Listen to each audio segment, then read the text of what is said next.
My name is Min. Definitely. My name is Hatun Min. Does that sound better? It sounds great. Okay. Okay, why don't we start with the Vidians? Why don't you tell me a little bit about the Vidians and how it was to see them a few days ago for the first time in how many years? Oh, for me, it was 1985, graduate from college, 86, 87. I since 87, I think, around there, around that time. Yeah, probably 87. Yeah, probably 87, probably 89, in the 90s, probably over 15 years. That's when I last saw them. I think that the Vidians, I mean, Mr. Vidian, I mean, actually, he actually did have a huge impact on my, I guess, why I'm out today. Because, my father came in, he worked there as temporarily as car washing, and then TT came in, I think he was washing car for a little bit. Duke was very charming. He came in, car washing, do what I was doing, cleaning the toilets, wiping out car, washing car, doing errands, and then he was somehow promoted to be assistant mechanic, so he had his charm. But then he left right after that. And I rose to the rank. I came in, what was more like after school work, cleaning out the toilets, the trash can, wiping down the windows, the cars, put up Christmas trees, do all that dirty work. As times go on, when I became 18, I guess I got a job doing the new car prep, and then become a mechanic. So and then throughout time, I did the people in the shop, more like not Mr. Vidian, because I don't deal with him much, in a sense, because I was always a little kid. So the people in his shop actually sort of hand holding me through the whole process, and every summer I was showed up, I was doing the mechanic work and things like that.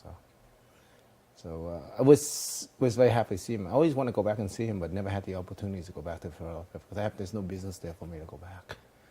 And I know more of his sons. Like I said, Mr. Vidian is like a big figure for me, right? Only my dad, my older brothers. I was a little guy, so I was very happy to see them. Very, very happy to see them. How old were you when you came to the United States? I was 13 by the time I landed. Yeah, I was 12 going on 13. My birthday's in July, so we came in, I guess, May. And we didn't arrive to Newtown Square until October. So I was 13 then, and then 14, yeah. But 14 and a half is when I started working for Mr. Vidian. He just said, go wash car, do your thing. So I was paid below minimum wage. Of course, Mr. Vidian's a businessman. He gets he gets the best out of me, the cheapest. How's that sound? And old mechanics said it kept pay $12 an hour. I would pay $6 an hour, right? Because I was not a mechanic. But he gave me an opportunity to work, and I never complained. I never asked for a raise. They always give me a raise. So it was very kind of good. So by the last year of college, after graduate college, I was sick of school. I went back and I do the mechanic work for 3 months. I was happy, really, really happy. Helped my mom and dad. They always want me to be around. So I figured that everybody's gone. My brother's always gone already. So I'm like, let me be around and spend time with them. And so I always do mechanic work, and it was a lot of fun for me. It's a good summer. Just do nothing except just work on cars. So then after that, I just said, wait a minute, I got a degree now. I got to find a job somewhere. That's when I started looking for a job. As somebody from a very big family, you're one of the youngest brothers, right? That's right. Second youngest. The forgotten one. Always think of myself as the forgotten one, of course. But how is that? I mean, in other words, how does that placement in the family affect the role that you play and that you feel is available to you to assume? I call it Korean. That's negative motivation. That's my factor. Because the youngest one always gets the attention. August can get all the attention. And Duke is always a charmer. It's always very likable. I'm left on my own device, do my own thing. So and actually that was motivates me. And actually, I went to my own college, picked my own school. My mom said, "Oh, you should do something in computer. They make good money." So I said, "Okay, fine." I did it. So So that I think that's why my mom, like, she knows that I'm pretty much on my own. I can do my own things. I can survive. So because of all those things, I think I was able to survive through my whole life career up to now to Japan, basically. Well, maybe now's a good time to bring Karine into this and just sort of talk about Japan. How is it that, and put it all in terms of your upbringing, where you're from, how it opened your view to the world enough to go and live in a different culture such as Japan. So maybe you might introduce the camera to Karine. Oh, well, this is my new love of life, Karine. How are you? I hope you enjoyed the trip here. It's actually has been a long trip for us.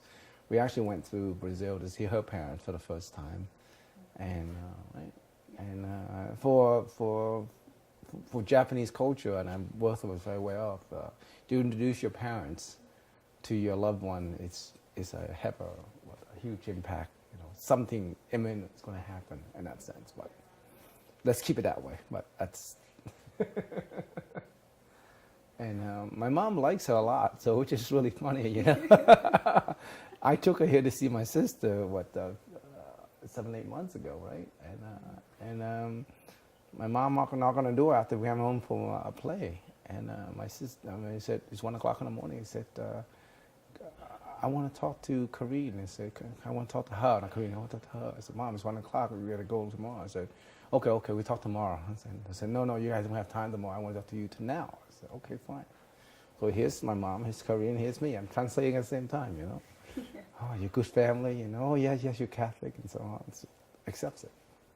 Which is a huge, thing off my back. But anyway, going back to Japan and doing things like that, I basically just go for the money. I mean, I didn't know Japan left and right. Just go for the money. And along the way, Japan is this huge black thing you have to deal with. So I'm so Americanized coming to Japan. And once you get to Japan, so what am I doing here? I hated my job. I almost quit. I mean, it took me, I really quit and go back to England. I came to Japan from England, so would be my third culture, I would say. Well, I would say English, American, British, and then Japan. And didn't really like it. I'm sure Karine had the same problems I have. But behold it, once you crack the code, when you pass through a certain, milestone, and you appreciate the culture more. And there's a lot to be learned about it. And I met Karine through the office, and she hated me, right? First time I met him, actually, I was working, and I was programming, so I was writing a code, and he stood behind me, and it was like, because he was standing behind me, I was quite nervous, so I was getting errors all over my screen, and he was like, oh yeah, I think you have to work a little bit on this. I was like, he's not even working with me. How come he can come to my desk and tell me those things? That was my first impression of him. But I didn't talk to you for quite a long time, right? Well, you have somebody. Yeah. But like anything in my life, I put my hand in every jar and try everything, push every single button. I'm like a little kid into that. And I think that's part of being adventurous and being appreciating new things, And out of the 10th jar, there it is. There she is, It's very, very interesting.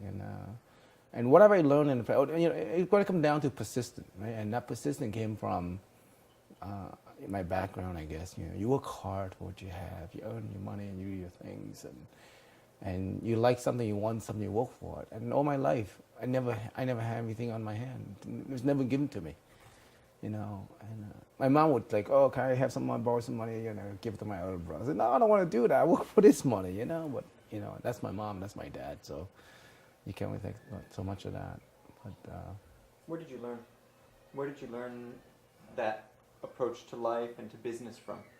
Did you get that from your family? Did you get that a little bit from your own experience with? Well, put it this way, my dad is a hard worker. He's hungry, in a sense that he has his thing. I gotta make money. I mean, who's closest to them? I think come to America, the 3 youngest kid, and actually Duke for a little bit, he was with our family. He went to California, and I said it was me and Alphonse. And Alphonse was too young, and I guess then I was the one next in line to be responsible. So I see a lot of these things, you know, and I say, oh, okay. So I'm kind of sort of like more sensitive toward, you know, the daily issue and things like that. You know, the problems they're having. You know, they're not the perfect couple. They fight like cat and dogs, but you know, that's you just have to live with that, you know. And a lot of time I have to play the referees, you know, put them under each room and things like that, you know. But then they appreciate you much more, and you learn to be fair. But my dad is very consistent. He works hard. You always have to make sure. My mom always there for him, and my mom always there for us. Cook dinner and things, make sure things are there for us. So it's very, very important. And you see that, and that brings, that rubs off you. You know, I think. Yeah, I know. Last night playing poker until 2 in the morning. Mm-hmm. This was on the heels of the previous evening where I understood you played until 4 in the morning. Right. And there's your mom, and she's in the background, you know, cooking or you're doing different things in the kitchen, and you guys are playing poker. The kids are completely wide awake. There's such an energy to this family that it's almost like a cohesiveness that and a tremendous energy that it's sort of like you feed off of each other and off of that energy, and somehow it gives you what you need in your lives. Well, I don't know. I don't want, you know, if I sit there and analyze it, I don't know exactly where it's going to go to. But you know what I see is you know, your parents are the one, the head of the household, and you know the head of the train. You know, wherever they go, you follow with them. And when my dad was still alive, I mean, there was a lot of bickering between them, and that could run to the whole family. Nobody wants to be apart. This is our first family reunion in you know, God knows how long that is, right? And since my dad passed away, my mom is much, much calm. She's really calm and helps a lot. And we all know where she is, and we are very confident where we are right now, our job, you know, family and things like that. So, yeah, all that energy that's dispersed is actually come back together. It's kind of good to see that, you know. And for a while, I think, you know, we're going to be all dispersed. We have our own energy, and, you know, we can stand on our own, we can live on our own. We don't want to worry about that. But it's very happy my sister be able to put this whole thing together and bring everybody together in one. And that's why you see all the energy in one location, one time, and you see that. But if you look the whole thing as a history in the front to back, it's tough. It's a lot of work. So yes, I certainly felt good for that, and I hope that things will continue down this path, and that each one of us, the brother and sister, will have something to give in, you know, something to step back rather than just push their personal gain forward, rather take it back and just kind of have that energy and share among the brothers and the siblings and things like that. So it's very, very helpful. Do you look forward to a family of your own? Oh, definitely. I think Corinne's can speak more on this than I am, but yeah, I'm very much so. I would love to have one. And when you have a family of your own, are there things from this family that you wish to pass on to that family, that you would create? Well, let me tell you my little background, okay? I'm actually divorced once, and Corinne, this will be your first time, isn't it, right? And it's interesting, in our family, we have that record. There's a record going on except for 2, right? Yeah. Yeah, 4 out of 6 in that band, we were like that. But yeah, I mean, I always want to have a family, and my previous relationship didn't pan out too well with that aspect of that. And I guess you're growing up, and you want to have that, those kind of things. You want to have, that's sort of natural feeling you have. And yes, I do communicate to Corinne a lot what sort of things I want, you know, in a family and things like that. Sometimes a little too strong for her to deal. I really have to spoon feed one thing at a time, otherwise she's gonna go crazy at me, right? But yes, I do. And things of the dedication, you know, that my mom puts up for us and Dad puts up, you know, and consistency. You know, you got to be there for the family and the kids. It's very, very important. And Actually, for me, being an outsider, just joining the family, it's really nice to see all of them and to see how they interact. I met a couple of them before on 1 or 2 basis, but I've never actually met everybody at the same time. But it's really cute to see like how even the cousins, they like each other and they try to help each other. And you see that above all, everybody's pretty concerned about each other with the mom, you know. And in her, she's always worried about them, if they're well fed at this age and them this big. She still has that caring love that you can see. So I think I feel very lucky actually to be part of this. And coming from a big family as well, I really appreciate what they have here. And even though my family, I'm the oldest one, so we are quite young, but we're pretty apart. Hopefully after a couple of years we'd have the same as you guys are having today. It's really nice to keep that. That's great. And I should ask you this question. This is kind of a fun question. The other day when we were on the bus Yeah. and it broke down, there was a sort of teamwork that took over. And before you knew it, people were running across the freeway to get cones. Others were putting rocks underneath it. But there was all kinds of stuff going on. If you just sort of tell me the story, the camera doesn't know what happened other than what it saw that day, but it doesn't know in the narrative sense what happened. If you could sort of tell me what happened there, and that will help us to actually have some narration to go along with those images.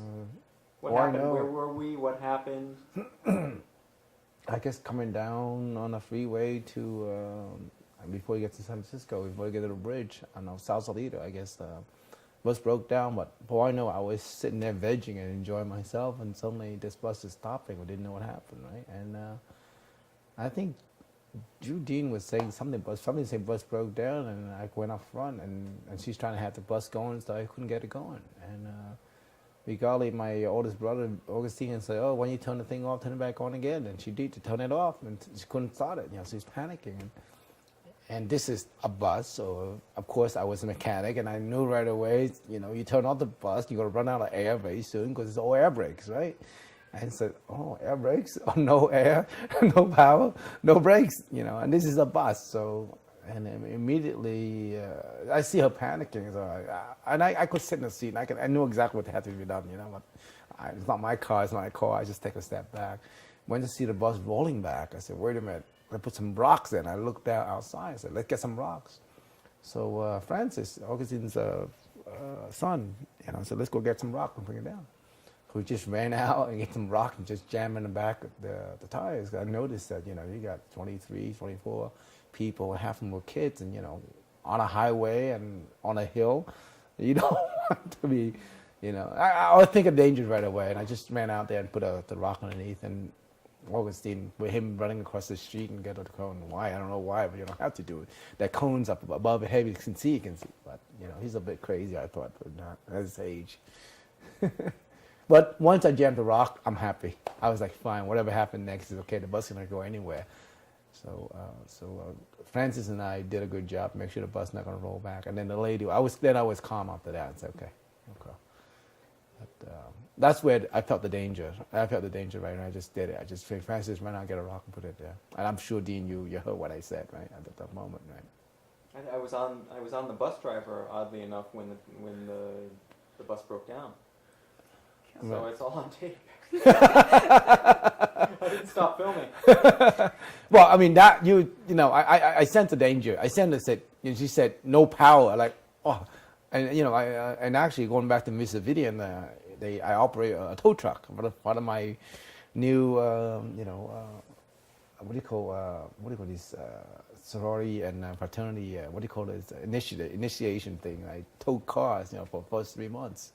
You know, I towed these huge, you know, Chrysler New Yorker. They about the size Lincoln Continental, huge, you know, and you have to apply all these air brakes and things like that. So otherwise, you're going to lose power. You're going to roll back and hit somebody in the back. So yeah, I felt the danger right there. But after that, I was happy. It's fine, you know. Next thing, okay, we're going to be stuck here for 3 hours. I knew it. How did you deal with the 3 hours? Well, I'm sure you did. I stripped for you, didn't I? What can you do? You know, you have fun. You really have fun. You just have to. You say, well, you know, the day is ruined. Just take it on going with that. You know, what can you do? And this is something going back to me in Japan. You know, when you committed something, you just do it. Just, yeah, of course you got a little frustrated, you know, but you just have to stick it out and just try to provide a fun for the kids and just get them going. That lasts about an hour and a half. The last half an hour, people get a little antsy, but the new bus arrived just in time for it. So.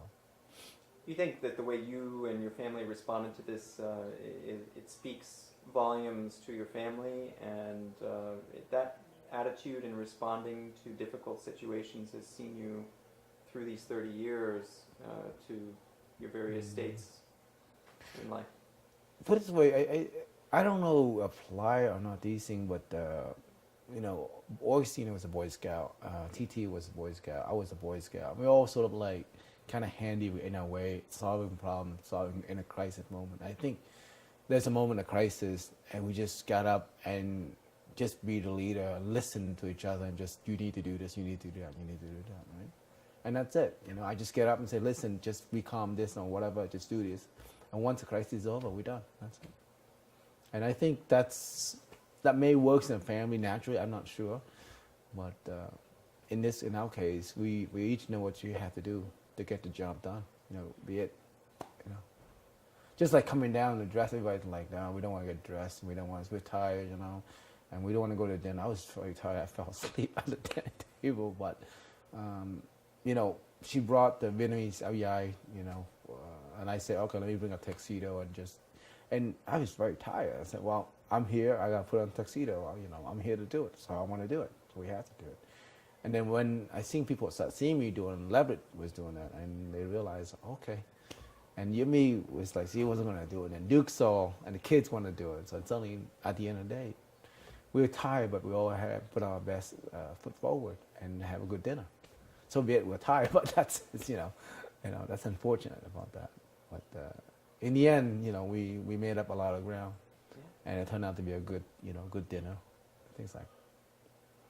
Yeah. How about you, Karine? Have you noted through that experience on the bus, and also just from knowing Min and working with him, you know, do you see any kind of family qualities about this family that are particular to this family, or that stand out to you and that you're impressed with? Yeah, I think the way they work together, like there was always somebody outside seeing what was going on. There was always somebody inside trying to entertain people. One of them was Min. So to get things going. But I think overall also the kids, right, they behave very well too. Because they could start crying, all of them at once, and that could be really tough to deal with. But everybody kind of trying within the limited space each one had to work on it. And even like towards the end, everybody was really tired. And they're like, no, we have to do it. I mean, we're here for that. To have that push, the extra push to make things happen, that really makes a difference, I think. And I see on all of them in that sense. Like once one is start getting towards one direction, oh yeah, okay, let's go. And then they pretty much do. And in the end, we have really nice pictures. The dinner was nice, you know. The same thing as yesterday, right, when they were taking pictures. It was not really planned. It was like they decided in the morning. But turned out to be such a nice experience, right? Everybody dressed up and all the kids. For the kids also, it's very nice to see that and spend time with their grandmother. And it's really few chances that you have with her now. Because if you don't enjoy this time now, it's going to be more difficult later, right? So I think for kids and for everybody else, it was really nice. And I see this on them as this discipline. Min is a lot like that. Even though I don't like it, I still have to try and I have to push forward. And I see that quality in all of them. They survived in different ways in different countries, but they get together and they get together to their bases. And that makes them, you know, keeps them together, actually. Well put it. I can't say much for that. But one thing though, my mom was very, very happy, and she hated to be a center of attention. And this is the first time I see her actually sit down, calm, enjoy the moment, enjoy the camera. You never see that now. every time we have dinner, she would not sit down and have dinner with us. It would be my dad, all the brothers and sisters, or friends, whatever. She'd be in the kitchen cooking, doing something. She never out there to sit down and enjoy a meal with family. Never once. I even to this day, I noticed. I mean, last night, you actually sit down, and she went through the whole process. You know, the whole thing, without complaining. Just keep a best smile on her face. Like, wow, this is very, very unusual. But I think she understood what's coming, what's for her, and everything else. She's actually enjoying herself right now. In that aspect, right? And what was the significance of last night? In other words, what did you do? Make it simple for the camera. What did you do? You know, as though I know I witnessed the whole thing, and I sort of, you know, you don't need to explain it to me that much. But what was the importance of yesterday's event? What were you there to do? Did you accomplish what you had set out to do? I mean, you know, from planning and all, yeah, I'm just supposed to get together and pay a little respect to my dad and my mom, and give her the, you know, the sort of the age over the age limits, kind of 80 years old kind of thing. It's a But Vietnamese tradition, right? I think it is. I'm the wrong person to talk about tradition. I just see what I think. I felt that it brought the family together, and all of us, without differences, you know, we just forgot about it for that moment and just sort of like, okay, this is a family. We're trying to keep it together. And this is some of the key moment that keep us going and keep us together. I think. To me, that's a quality to have. You know, I don't know what tradition known as. I don't care for tradition in that sense. You know, I just care to make sure that my mom is really enjoying herself, and all of us are enjoying ourselves, and the good, the bad, anything like that. So. What is very emotional when Augustine, when you took the chair and you put her in the chair facing the picture of your dad, and then your eldest brother, he gave a speech. What was he saying in that speech? And he was saying thanks for that, for bringing us here. I mean, to where we are today, which is very true. I mean, he during the moment of crisis, he set us down and said, you know, and said, okay, that's your mom and that's me. If you want to go with me, you sit over here. You go with your mom, you sit over there. You know, and my mom had a different plan. Her plan is just to stay back and keep what she has. She didn't want to lose her house and her belongings. My dad said, listen, I got to go. You know, I got to go. And you follow me. So all the kids went with him. That's my mom. And of course, you know, a few days later, they went back and grabbed her, and then we took off after that. And he brought tent, he brought ropes and mats, or what I said, you know, was it white tent? You know, it's a tent to cover you guys. I mean, I didn't know anything, but later on we have these so-called sessions with my dad, you know, especially with Duke, me, and Alphonse together.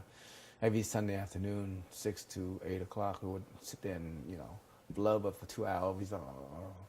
It's like, we hate doing this kind of thing. But, you know, he made sense out of it. You know, when you think back, it's, oh, yeah, it made a lot of sense.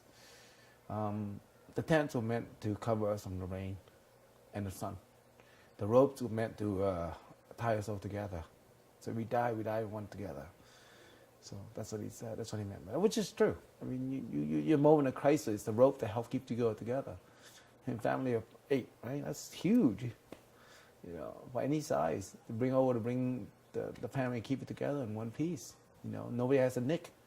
Nobody broke their leg, anything. And we got, my mom brought a whole collection of Vietnamese dresses, you know, saying, yeah, over 50 years old. That's what exactly. I think there are about 10 or 20 of those things.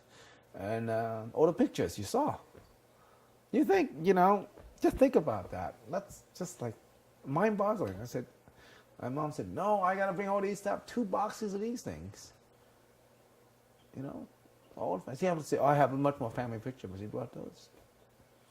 I tell you, without those, I think we forgot a lot about our pasts, you know, and you know, you see the balance in both too, but they both polarizing figure. They on both each side, and you know, they're happy, they're not happy. They go like this all the time, you know.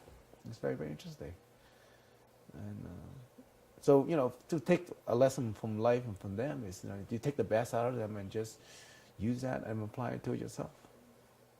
And Augustine was just saying thank you. basically, Augustine is saying, yeah, for my dad to bring, us over. Well, one thing I've noticed also, all of them, they have Min's dad's picture. All of them, in all houses you go, you always see them. Even on his aunt, on his mom's side. When I went there, she had the same picture, and it's like, why do you have the pictures? Like, he actually helped me a lot. He was a very kind man, and one of my siblings that I like the most. So you see the respect that all of them have towards their dad. And it seems like, at least from an outsider point of view, that your dad was the main person and your mom complementing each other. And that's what actually keep all of them together. Mm. It's amazing to me that that's right. A family that big came over with not a nick, not a broken leg or a broken finger. Yeah, it's really, there's a remarkable strength there. So. Yeah, he went through a lot of, he almost died several times. And one of the last time he almost passed away, he almost died because it was a bomb. We heard about it. It was me, my little brother, and my Duke. We all together. My mom said, "Oh my gosh, it's annoying. I hope your dad's okay." You hear the AK-7 going boom, boom, boom, boom, at the same time, right? And so, 15 minutes later, came back and said, "Oh, I've been shot. Come home." And he get on telephone and call down to headquarters, send a bunch of military guys out and start searching for people. But, in the morning, he checked out the bike. There was a shot from the front to the back through his leg because it hit the license plate, and you see how the bullet's going from the front to the back. And then I remember saying, "Oh, gee, thanks. My dad was still alive. He's so happy." And he said that he wanted to see, I think Alphonse to be 12 years old before he died. And they said, then he see Alphonse get married. He was so happy after that. When Alphonse got married, he was just very happy. So everything was success, he's just happy with that. Great. Anything else? You want to talk about your business at all, or do you feel like there's anything we missed that we should cover? What do you think, Curry? Anything else to talk about? I think overall we covered. Yeah. Well, I could say that it's happened quite a trip, roller coaster for me, I think, up and down. But I think my dad and my mom I rubbed a lot of things off them in terms of where I am with my career. I don't think I had the best career. I wish could study harder, and be more. But but on the other side, I think that consistency. Just make sure you work hard at it, and also being fair while you're going about it too. Don't just don't gain something at some other people's expenses, and it's very, very important. So and to that point, I think I'm very happy, and it helped that to meet Corinne, and it really, I think once he went past that stage where she hates me, I just see me and she see that, okay, that's me, and she finally realized, oh, that's me, okay, she can handle and deal with that. I think I always hope the good quality that I show her naturally. Right? That's great, you guys. Well, thank you very much. Okay. Nice interview. Yeah. Thank you. Thank you.